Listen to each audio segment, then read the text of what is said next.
প্রিয় শিক্ষার্থীরা, আমরা আজকে আলোচনা করব যে বংশগতি অধ্যায় থেকে যে কিছু গুরুত্বপূর্ণ কিওয়ার্ড আছে, এই গুরুত্বপূর্ণ কিওয়ার্ড গুলো নিয়ে খুব সহজে এবং বিস্তারিতভাবে আলোচনা করব। তো এই কিওয়ার্ড গুলো যদি আমরা একটু ভালোভাবে আয়ত্ত করতে পারি, তখন আমাদের যে মেন্ডেলের প্রথম সূত্র বলো, দ্বিতীয় সূত্র বলো, এগুলো খুব সহজে আমরা আয়ত্ত করতে পারবো। তো প্রথমেই খেয়াল করো, আমরা এখানে যে টার্মটা দেখতে পাচ্ছি যে জিন কাকে বলে। তো এই জিন জিনিসটা আসলে কি, আমরা যদি একটা ডিএনএ স্ট্রাকচারটা একটু দেখি।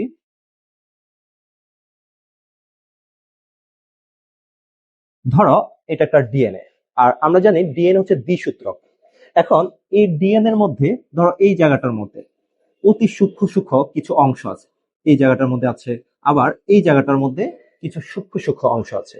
ধরো ডিএনএ এর এই অংশটা তোমার দেহের বা একটা গাছের অথবা একটা উদ্ভিদের উচ্চতাটাকে নিয়ন্ত্রণ করছে। অর্থাৎ এই অংশটা উদ্ভিদ অথবা প্রাণীর উচ্চতাটাকে নিয়ন্ত্রণ করছে। আবার ধরো এতটুকু অংশ তোমার দেহের বর্ণকে নিয়ন্ত্রণ করছে। আবার এতটুকু অংশ তোমার চুলের প্রকৃতি এই বিষয়টা নিয়ন্ত্রণ করছে। তাহলে দেখো, এই যে ডিএনএ এর মধ্যে এমন কিছু ক্ষুদ্র ক্ষুদ্র অংশ আছে, যে অংশগুলা মূলত আমাদের দেহের বিভিন্ন বর্ণ, চুলের প্রকৃতি, চোখের রং, এগুলো কি ধরনের হবে এই অংশগুলোকে নির্ধারণ করে। যেমন ধরো, এটা এই অংশটা উচ্চতাটাকে নিয়ন্ত্রণ করছে, পরের অংশটা বর্ণকে নিয়ন্ত্রণ করছে, এবং পরের অংশটা চুলের প্রকৃতিকে নিয়ন্ত্রণ করছে। তো এই ডিএনএ এর যে ক্ষুদ্র ক্ষুদ্র অংশ, এই অংশটাকে বলা হয় জিন। তাহলে আমরা যদি জিনকে এভাবে সংজ্ঞায়িত করতে চাই, ডিএনএ অণুর অতি ক্ষুদ্র অংশ যেটা বংশগত চরিত্র বহন করে, সেটাকে বলা হয় জিন। তাহলে আমি মনে করি তোমরা এই জিনটা বুঝতে পেরেছো। পরের টার্মটা আছে যে লোকাস। এখন দেখো, এই বিষয়টা আরো সোজা। যদি লোকাসটা বুঝতে যাই, প্রথমত আমার যে বিষয়টা দরকার হবে একটা ক্রোমোজোম। ধরো এটা একটা ক্রোমোজোম। এখন এই ক্রোমোজোমের কিছু কিছু জায়গায়, ধরো কিছু নির্দিষ্ট জায়গায়, এই জায়গাটাতে, এই জায়গাটাতে বা এই জায়গাটাতে, আবার হতে পারে এই জায়গায়, এই জায়গায়, এই জায়গায়, ধরে নাও এই জায়গায় একটা জিন অবস্থান করছে। ক্রোমোজোমের এই জায়গায় একটা জিন অবস্থান করছে। তো এই জিনটা ধরো একটা উদ্ভিদ অথবা প্রাণীর যে লম্বা হবে নাকি খাটো, অর্থাৎ উচ্চতাটাকে নিয়ন্ত্রণ করছে। আবার এই জায়গায় ধরো বর্ণটা কেমন হবে, ধরো একটা গাছের বর্ণটা কি ধরনের হবে, এই অংশটাকে নিয়ন্ত্রণ করছে।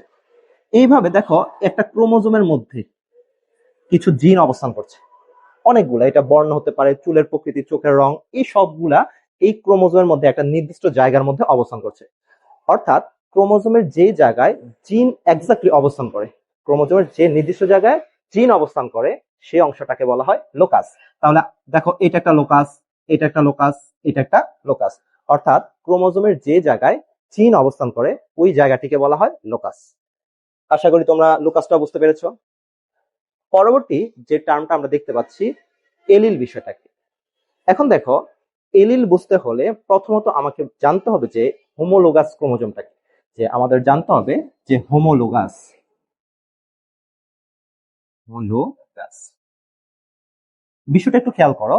হোমোলোগাস, এখন দেখো, আমরা পিতামাতা থেকে কিছু বৈশিষ্ট্য সঞ্চারিত, আমাদের দেহে পিতামাতা থেকে কিছু বৈশিষ্ট্য সঞ্চারিত হয়। এখন কিছু বৈশিষ্ট্য আছে পিতা থেকে, আর কিছু বৈশিষ্ট্য আসে মাতা থেকে। তো আমরা জানি আমাদের প্রতিটা দেহকোষে 23 জোড়া ক্রোমোজোম থাকে, অর্থাৎ 46টি ক্রোমোজোম থাকে।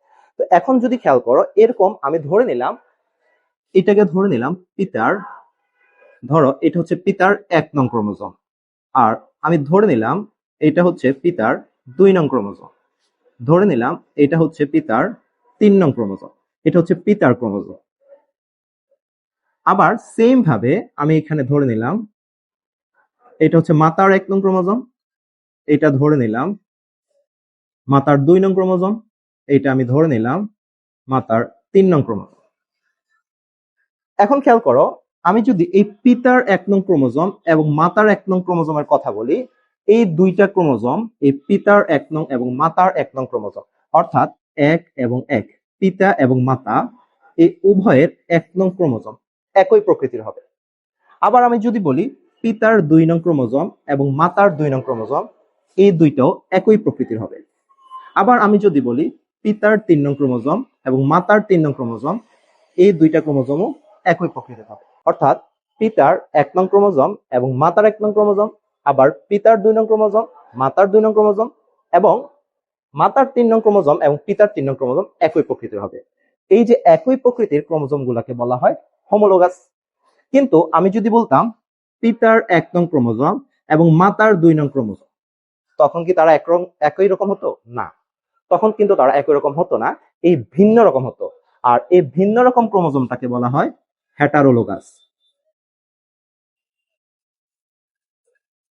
তাহলে দেখো, হোমোলোগাস মানে হচ্ছে একই প্রকৃতির ক্রোমোজোম। যেমন এখানে 1 নং একই রকম, 2 নং একই রকম, 3 নং একই রকম, এই বিষয়টাকে বলে হোমোলোগাস। আর ভিন্ন প্রকৃতির এটাকে বলা হয় হেটারোলোগাস। তো মাথায় রাখবা, বায়োলজিতে যখন তুমি হোমো কথা দেখবে, এই হোমো মানে হচ্ছে একই বা একই প্রকৃতির। আর যেখানে হেটারো কথা দেখবে সেটা হচ্ছে ভিন্ন, অর্থাৎ ভিন্ন প্রকৃতির। তাহলে হোমো কথাটা হচ্ছে একই প্রকৃতির এবং হেটারো কথাটা হচ্ছে ভিন্ন প্রকৃতির। তাহলে এখন আমরা হোমোলোগাস বিষয়টা ক্লিয়ার। আমি এখন যদি এটাকে এভাবে সংজ্ঞায়িত করতে চাই যে এলিল কাকে বলে, ধরো এখানে আমরা আরেকটা ক্রোমোজোম নিয়ে আসলাম। তো ধরে নাও এটা হচ্ছে পিতা থেকে আসলো আর এটা হচ্ছে মাতা থেকে আসলো। এটা পিতার ক্রোমোজোম আর এটা হচ্ছে মাতার ক্রোমোজোম। এখন দেখো, এই যে মাতারও এই নির্দিষ্ট জায়গায়, একই জায়গায় অর্থাৎ এই জায়গাতে অবস্থান করছে এবং মাতারও একই জায়গায় উচ্চতার জন্য একটা জিন কাজ করছে, আবার এই জায়গায় মাতার একটা জিন কাজ করছে। সেম ভাবে এই জায়গার মধ্যে পিতার যে ক্রোমোজোমে যে নির্দিষ্ট জায়গায় জিনগুলো অবস্থান করছে, মাতার ক্রোমোজোমে সেই নির্দিষ্ট জায়গায় জিনগুলো অবস্থান করছে। তাহলে দেখো, দুইটাই যদি আমি বলি, এটা ধরে নাও 2 নং ক্রোমোজোম পিতার, এটা ধরে নাও 2 নং ক্রোমোজোম মাতার, তাহলে দুইটা একই রকম ক্রোমোজোম, তাহলে আমরা বলতে পারি দুইটাই হোমোলোগাস ক্রোমোজোম।